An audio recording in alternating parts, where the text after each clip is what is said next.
Top, merci. Donc, je reprends l'enregistrement. Je reprends donc ce qu'on était ensemble de voir sur effectivement la crainte révérentielle. On avait montré la dernière fois plusieurs éléments sur le fait que sur l'importance, encore une fois, de la crainte révérentielle envers Akadosh Baruch Hu, qui n'est pas réservée à des gens qui sont loin de la Torah, mais au contraire à des gens qui y sont proches. À des gens qui y sont proches.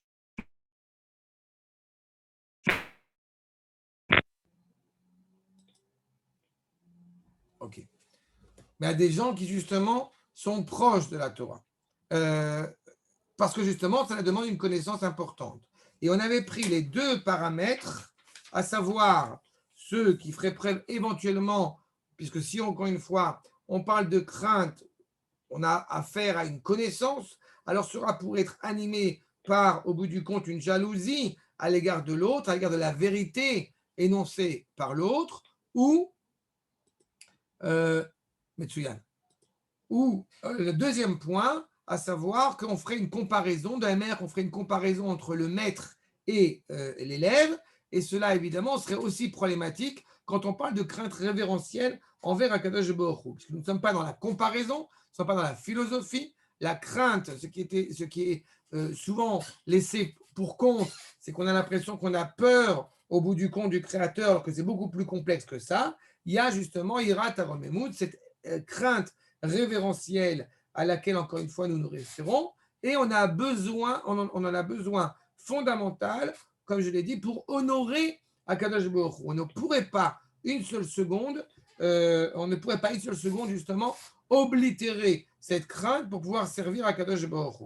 Il me semble que c'est là-dessus qu'on avait arrêté la dernière fois, et donc je reprends ici, baiser, Anu Omdim. Je vais reprendre à cet endroit-là. Baiser Anu Omdim, al avanat a philosophia, be'avanat a Elohi, a Elohut, il barar shemo. On va essayer de comprendre comment est-ce que justement faut-il entretenir ce lien qui nous relie à Kadosh Baruch Hu, tel que la conception philosophique va l'évoquer. Kol Merkarim, toutes les recherches enoshim, même les recherches philosophiques, ayoter dakim, yuchlu rak latet musag shel yediot, begadlut Hashem itbarach. Quand on parle de la grandeur d'Akadosh Baruch Hu, automatiquement, les chercheurs, les philosophes qui vont essayer de rechercher, de comprendre au bout du compte l'origine de cette crainte, va être rattaché à la grandeur d'Akadosh Baruch Hu. Mais c'est un concept. De la même manière que si on dit à quelqu'un j'ai gagné au loto quelques milliards, eh bien, au bout du compte, cette personne ne peut pas comprendre, ne peut pas conceptualiser, ne peut pas réellement réaliser, révéler ce que signifie cette somme. Donc, c'est une connaissance qui est vague. Il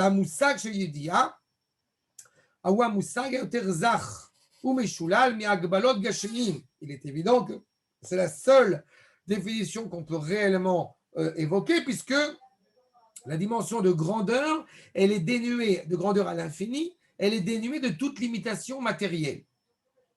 Donc, c'est peut-être cela auquel on pourrait au moins se rattacher. Gdoula, Eliona Baruchou, comme je le dis, une grandeur supérieure. Encore une fois, c'est qu'on essaye de visualiser, si je puis dire. On est enrichi par cette connaissance.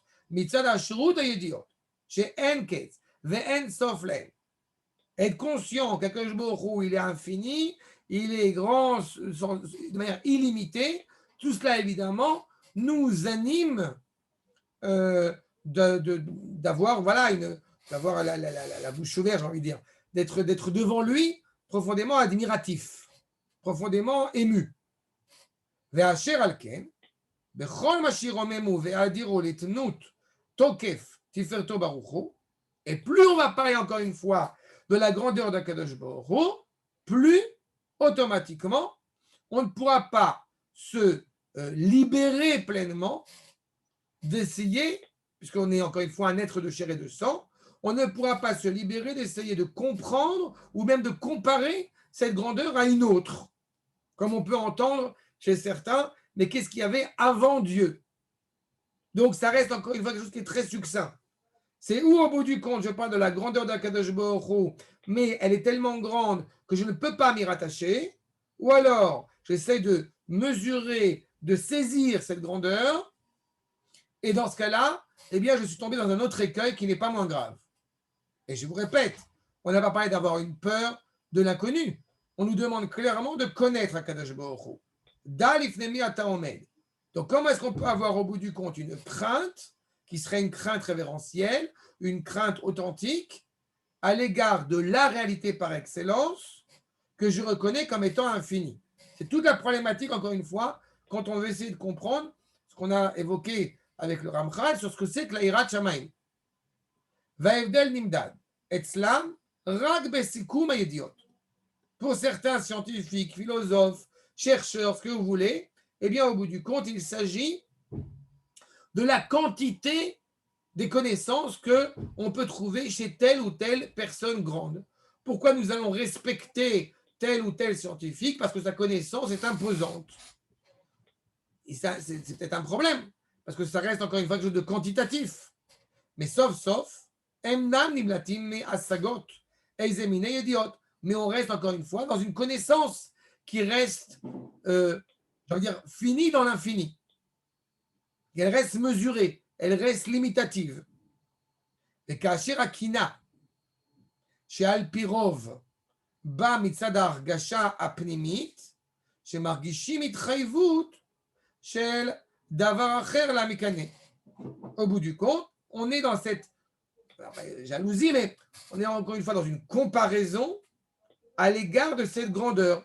Intérieurement, même si on ne le souhaite pas, on est en train de se mesurer au bout du compte à autrui. Sauf que je répète, la problématique ici, c'est qu'on ne peut pas comparer Akadosh Baruch Hu à rien.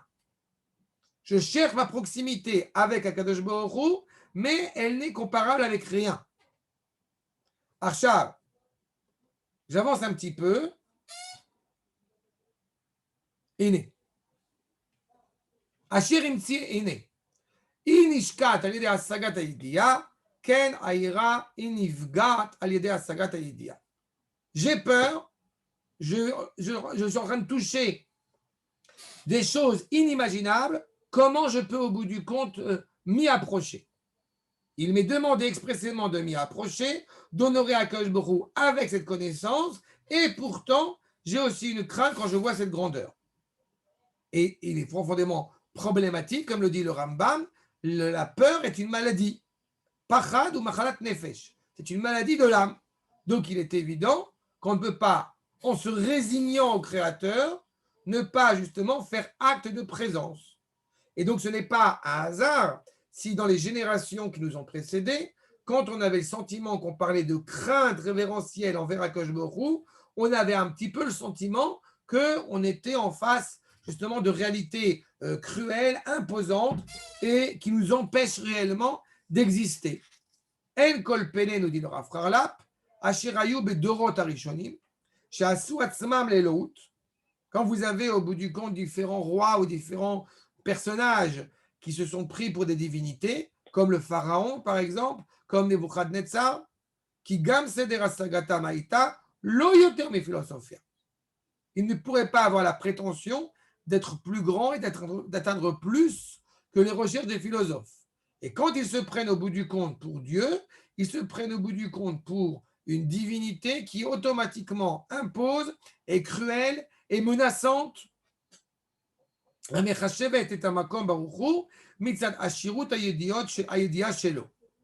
qui évidemment vont voir ces dimensions collégiales en fonction, encore une fois, uniquement au niveau des connaissances.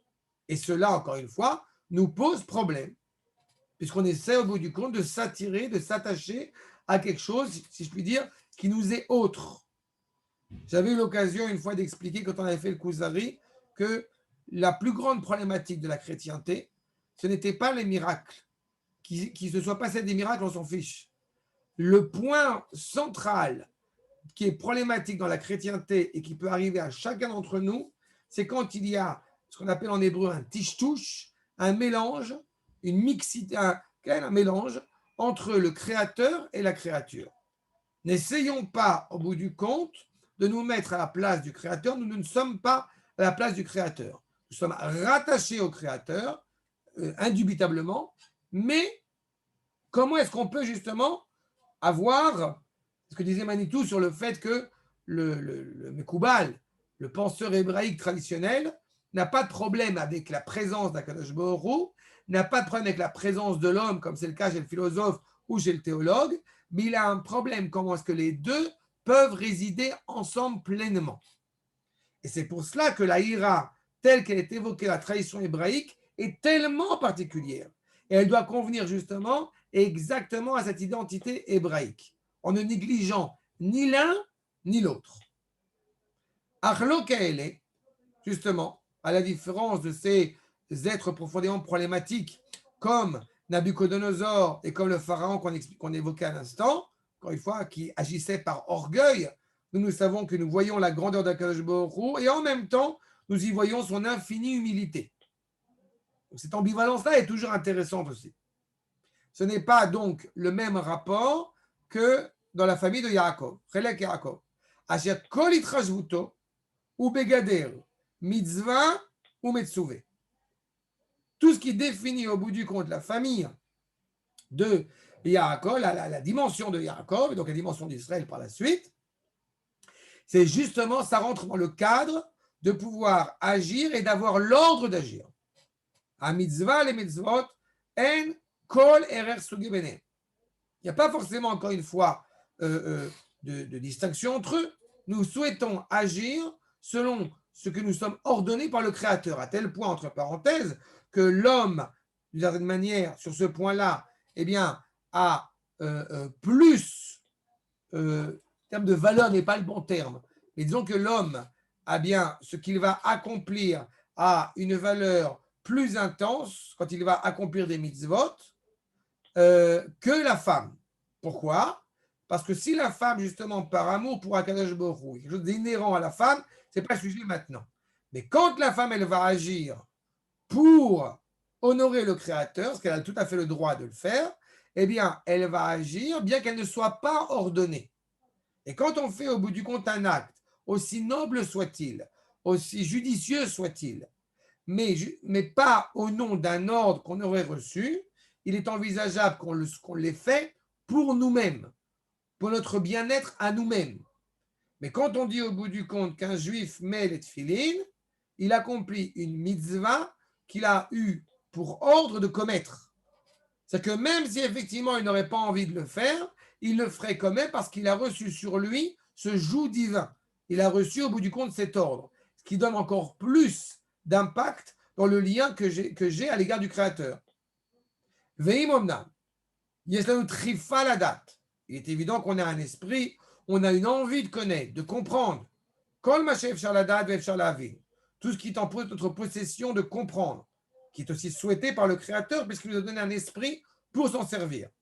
Gamze, yeslanu mitzad mitzvah, shekacha anu mitzuvim va'omdim. Même quand on va avoir justement cette démarche de vouloir chercher, de vouloir comprendre, de vouloir connaître, eh bien cela aussi est fait par ordre divin. Da et Elohe avicha ve'avdehu. Reconnais le Dieu de ton Père et sers-le. C'est-à-dire que même quand on va vouloir utiliser notre esprit, cela est intimement lié avec la volonté du Créateur lui-même. Mais que ce n'est pas, si je traduis ça dans les mots, ce n'est pas par l'apport intellectuel que j'aurai eu au bout du compte, eh bien, l'ordre de me sanctifier. L'esprit, lui aussi, est un ustensile fondamental, mais n'est certainement pas une finalité. À l'inverse de gens comme Nabucodonosor ou comme le pharaon ou comme d'autres, qui au bout du compte, eh bien, ce qui va diriger leur manière de gérer toute la réalité n'est faite au mieux que par leur tête, mais au sens biologique du terme. Ils ont un cerveau, ce cerveau est la seule source de vérité à leurs yeux. Et c'est au nom de cette source-là, au bout du compte, qu'ils vont agir. Ce n'est pas notre propos.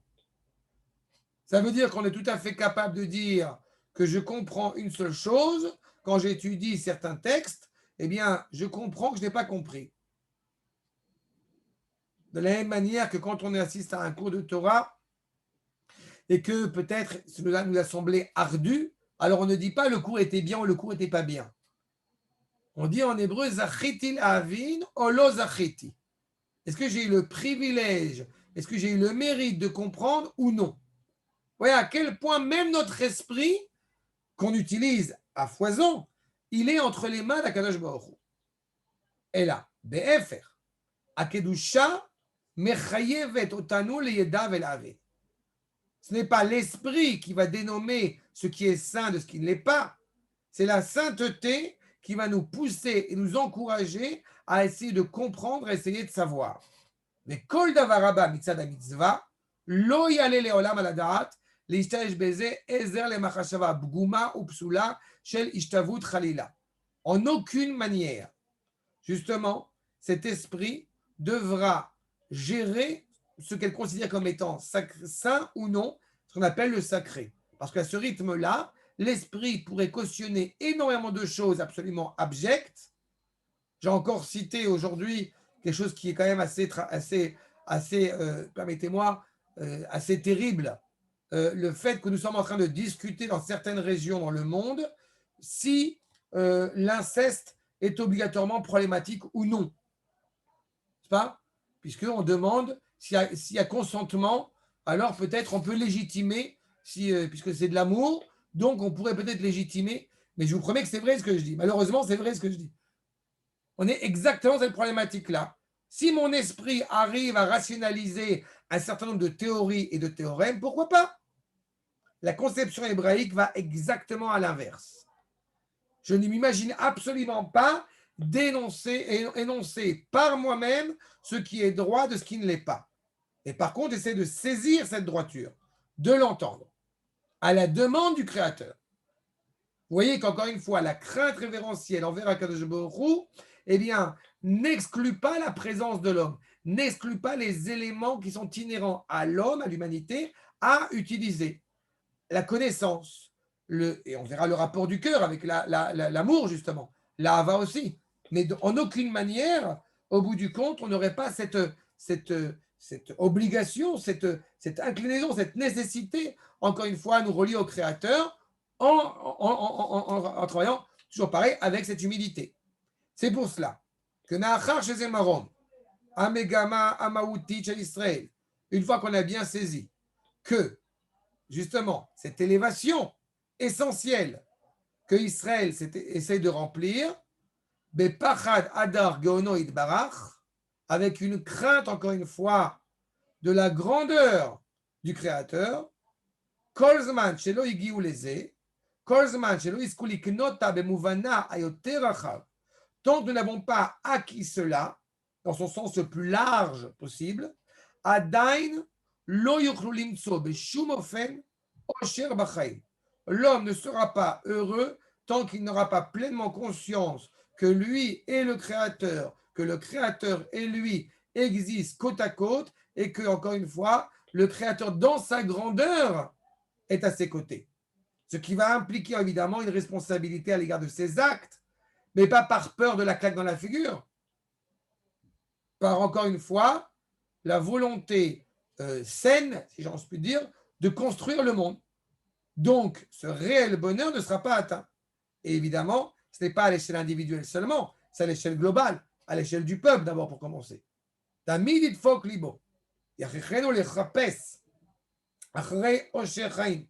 L'homme recherche ce bonheur, recherche cette stabilité, mais il ne pourra la trouver réellement que dans son lien avec Akadosh Baruch Hu. Avaleshav kiloimsa, belo asagataira. Il ne pourra pas atteindre ce bonheur si justement il n'a pas cette ira. Ce que j'avais rappelé la dernière fois en brève à la fin du cours, c'est l'idée que justement la Emouna, eh bien, c'est la manière tempérée, si je puis dire, l'alliance de la ira et de la hava.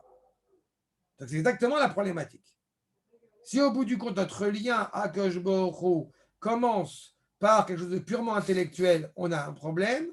Si ça commence par quelque chose de purement sensible, on a un problème de n'importe quel côté. C'est pour ça, nous dit dans le Sefer Devarim, Ve'ata, Israël, Ma Hashem Elohecha Shoel Mimcha, qu'est-ce que Akash Baruch Hu attend, te demande, si ce n'est Ki'im Leira et Hashem Elohecha, etc. C'est d'avoir une crainte envers Akash Baruch Hu. Le fait justement d'avoir toujours le sentiment d'être avec Akadosh Baruch Hu à ses côtés, cela encore une fois nous fait réfléchir dans notre action, ne nous empêche pas d'agir. Ça, ce ne serait pas justement de la ira, mais nous fait réfléchir au sens de l'acte que je vais commettre. Ainsi, nous dit donc ce qui est écrit, les galotes soda izviut ratson. On a une sorte d'insatisfaction permanente en nous. Ve'asher ach inehu asuk tamid bedrishot shonot she'alev shelo kol kach dofek. On a une insatisfaction permanente parce que le monde n'est pas encore arrivé pleinement à sa perfection, à son aboutissement. Ve'ayom nidmelo she'im ach yasik davar deu ishkat rishotav. S'il arrive à atteindre quelque chose, il pense qu'encore une fois, il va pouvoir désormais, si je puis dire, se reposer sur ses lauriers. Il va pouvoir, au bout du compte, vivre sereinement. Et il voit bien que non. Parce que dès le lendemain, il aura d'autres attentes et d'autres exigences. L'Aïra n'est pas une mitzvah qui est inscrite dans les 113 mitzvot pour la raison toute simple. C'est que tout ce que nous faisons doit être animé par l'Aïra. Pourquoi elle n'est tellement pas définie de manière aussi précise et aussi catégorique? Parce qu'elle est constamment en train de se renouveler. Quand je suis conscient de la grandeur du Créateur, quand je suis conscient de l'absolue grandeur du Créateur, automatiquement, en œuvrant au quotidien pour m'en rapprocher, je suis conscient que, eh bien, justement, ce n'est pas le mythe de Sisyphe, c'est pas, mais c'est l'inverse. Dans le sens où ce n'est pas, ou inverse, dans le sens que ce n'est pas le mythe de Sisyphe qui, lui, est tragique et dramatique. C'est une réalité de se rapprocher de quelque chose de lui qui est infiniment grand et d'œuvrer au quotidien pour me rapprocher toujours un peu plus. Et donc, par là même, de ne pas me satisfaire de ce que je suis en train de vivre au quotidien sans avoir un regard vers l'avenir. C'est ça la ira. Celui qui n'aurait pas de ira, c'est celui qui dirait au bout du compte, j'ai fait mes actions, j'ai fait mes actes, maintenant je n'ai plus rien à faire. Ça, c'est le problème. Ou machar, idme lo acheret. Si encore une fois, on voit bien la nature de l'homme, cette insatisfaction au quotidien, qui fait qu'aujourd'hui, il a pensé arriver, ça y est, à satisfaire ses besoins, satisfaire ses ambitions, et demain, cela lui apparaîtra différent. Alors aurait disparu, au bout du compte, cette exigence. Ou comment est-ce qu'on peut, au bout du compte, abreuver cette soif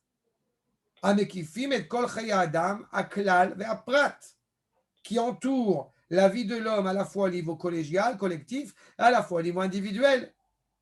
Vous êtes conscient, encore une fois, que à chaque étape, n'est-ce pas, de votre vie, dans n'importe quel domaine, il y a une évolution. Il y a une réflexion qui s'installe. Et cette réflexion n'est jamais assouvie.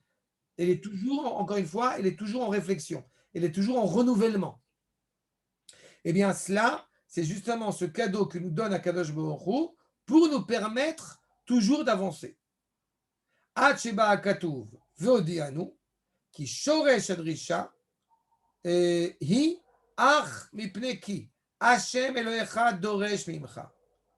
Pourquoi est-ce qu'il y a justement cette exigence? Parce que Akadosh Baruch Hu l'exige de toi.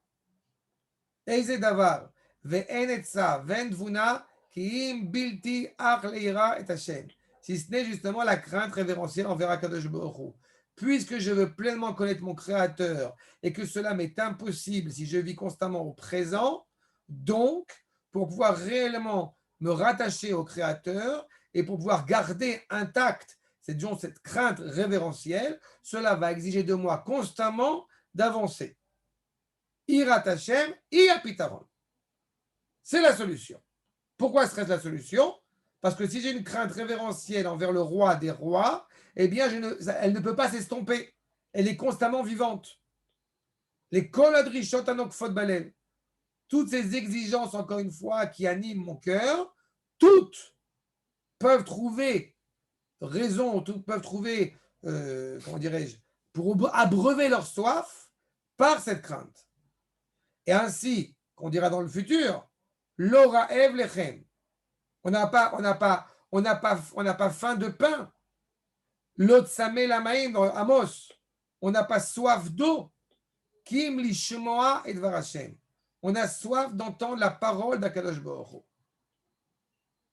Donc voilà pourquoi l'homme, quand il intègre cette crainte envers Akadosh Baruch Hu, une crainte vraie, authentique, eh bien, il va ressentir le bonheur authentique. Alors que, j'en suis persuadé, beaucoup d'entre nous ont pu faire le lien, et c'est ce qu'on avait dit au tout début de l'article, sur le fait que la crainte évoque tout de suite la peur, évoque tout de suite le stress. Le Rav Frarlap, c'est pour ça que cet article m'intéressait particulièrement, il est en train de démontrer exactement le contraire. Plus l'homme est animé par cette crainte envers le Créateur, plus il comprend son rôle, plus il comprend sa fonction, plus il comprend ses aspirations, et plus il est évidemment heureux d'être.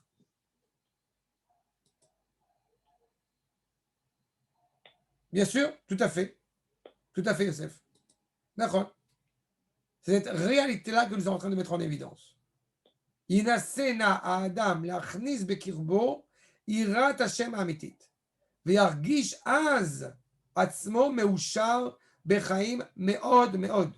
Il sera profondément heureux. Atou yirat Hashem, miltaz ou tartahi. Le plus important, c'est la crainte révérentielle envers Akadosh Baruch Hu. Le reste n'est que sommaire, si je puis dire. En legabé Moshe, miltaz ou tartahi. Vous avez un Moshe Rabbeinu. Toute la dimension de Moshe Rabbeinu, justement, d'avar shewi kar korachaim, ce qui est l'essentiel, encore une fois, de la vitalité, ou chez Biladav en chaim. Sans lui, il n'y a pas de vie. Lo shayach lishol alav itu miltazuta. Ve'en shoalim. Kacha kiim al davar sheino kokar nachutz. Je répète tout à l'heure, la crainte qui n'est pas inscrite dans les mitzvot, puisqu'elle est constante, ça fait partie des mitzvot générales. Elles sont la condition sine qua non, elles sont inscrites dans, dans la volonté totale de servir à Kadosh Baruch Hu. Certains ont posé la question, est-ce que par exemple, le Rambam, eh bien, aimait à Kadosh Baruch Hu? Il y avait un penseur, un petit peu embêtant, pas plus qu'embêtant, qui s'appelait Ishayahu Leibovitch, qui avait cru connaître parfaitement le Rambam. Et ce qui m'a toujours beaucoup fait rire, c'est que le Rambam, notamment, parmi les 14 livres de Halacha de Mishneh Torah, il a un livre qui s'appelle Sefer Ahava, le livre de l'amour. Et dans ce livre, il dépeint quelles sont les règles à tenir pour pouvoir faire comme il se doit la lecture du schéma. À la question de savoir, à la différence, au risque de contredire Ishaïl Leibovitch, de savoir qu'effectivement on fait des mitzvot sans automatiquement avoir une adhérence avec Akadosh Baruch Hu, vous voyez que je défends exactement le contraire. Ou plutôt, mes maîtres défendent exactement le contraire, à commencer par le Rambam. Recevoir le joug divin demande de ma part une adhésion totale. C'est ça au bout du compte, cette problématique. Les tfilines, je vous le rappelle, sont quand même considérés comme des bijoux. De la même manière que ce Shabbat, quand on regarde la paracha de Yitro avec ce fameux Naaseh Venishma, où on nous parle des bijoux, Adaïm, que les malachim, au bout du compte, que les anges tutélaires ont su découvrir, ont su déceler. Donc c'est exactement cela, la volonté de servir à Kadosh Baruch Hu. Pourquoi? Pour le servir.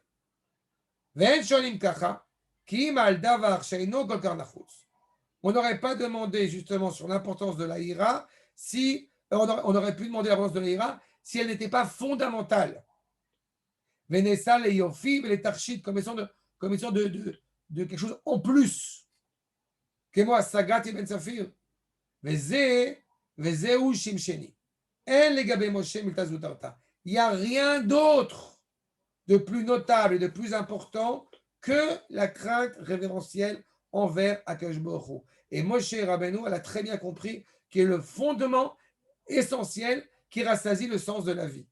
C'est-à-dire que justement, quand on va parler de crainte révérentielle, on est conscient que c'est grâce à cette clé que nous pouvons rentrer dans tous les domaines. Hen irat Hashem hi chokhma. Va nous dire le prophète Shlomo Amelech dans Michelet sur le fait que justement, la crainte révérentielle, elle est en elle-même la sagesse. C'est comme si au bout du compte, vous aviez une maison et dedans, vous aviez un coffre. S'il n'y a pas de crainte, vous pouvez avoir la clé pour entrer dans la maison, mais de toute façon, vous n'aurez pas la clé pour entrer dans le coffre. Et l'essentiel est justement dans le coffre.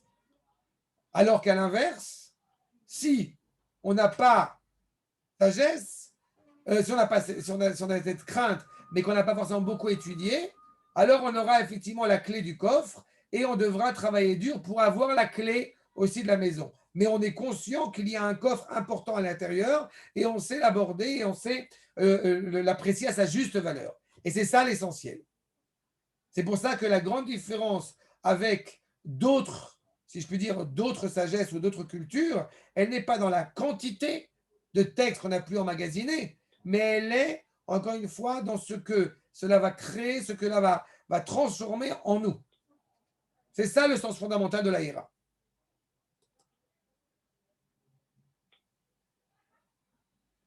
Il peut y avoir une telle confiance en Kashbourou que la crainte est plus légère mais affective, mais effective, certainement pas. Certainement pas. C'est exactement l'inverse. Ce que tu as soulevé, David, à l'instant, c'est un être de chair et de sang. Plus on est proche d'Akadosh Baruch Hu, plus on croit que, c'est-à-dire, plus on est proche d'un roi de chair et de sang, plus on a l'impression que, au bout du compte, eh bien, on ne le craint plus réellement. Alors que celui qui serait totalement écarté du roi n'aurait pas de crainte à l'égard, aurait une crainte colossale à l'égard du roi. En ce qui concerne la crainte envers Akadosh Baruch Hu, c'est exactement l'inverse. Plus nous nous rapprochons, plus nous nous élevons, encore une fois, avec cette connaissance, pas avec une peur bigote, mais plus nous nous rapprochons avec cette connaissance, plus notre crainte envers le Créateur devient importante, devient vivante, devient perceptible. D'accord? Ok. Des questions?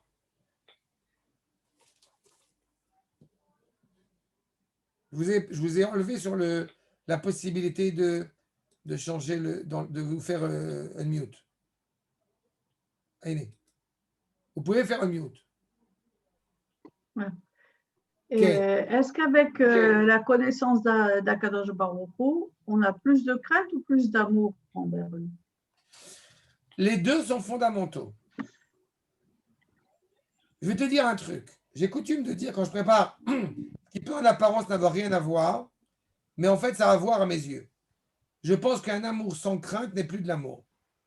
Et je vais même plus loin que ça. Je pense que dans un couple, s'il n'y a pas justement une forme de crainte, si je puis dire, mutuelle, une crainte respectueuse, mutuelle, je pense que l'amour est dangereux. Donc je ne pense pas qu'il peut y avoir un amour sans crainte ou qu'il peut y avoir une réelle crainte sans amour. Et dans le crainte, il y a plus la notion de respect là-dedans, ce que tu dis, non? Oui, mais c'est l'essentiel. Un vrai respect de l'autre en tant qu'autre. Ce qui est très dangereux, je m'en excuse, mais ce qui est très dangereux dans un couple, c'est quand il se connaît tellement qu'il finit au bout du compte par peut-être mépriser son conjoint ou sa conjointe. Ça va, on s'aime, on se connaît, c'est bien. Eh ben non. C'est pour ça que je mets en avant cette dimension un petit peu similaire. D'accord?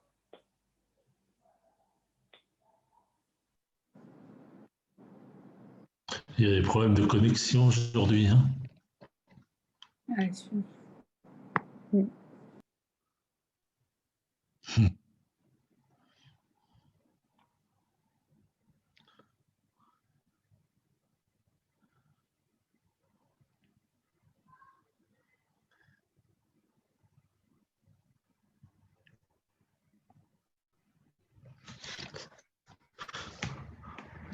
Encore Macron. C'est une macronite, c'est une infection, là.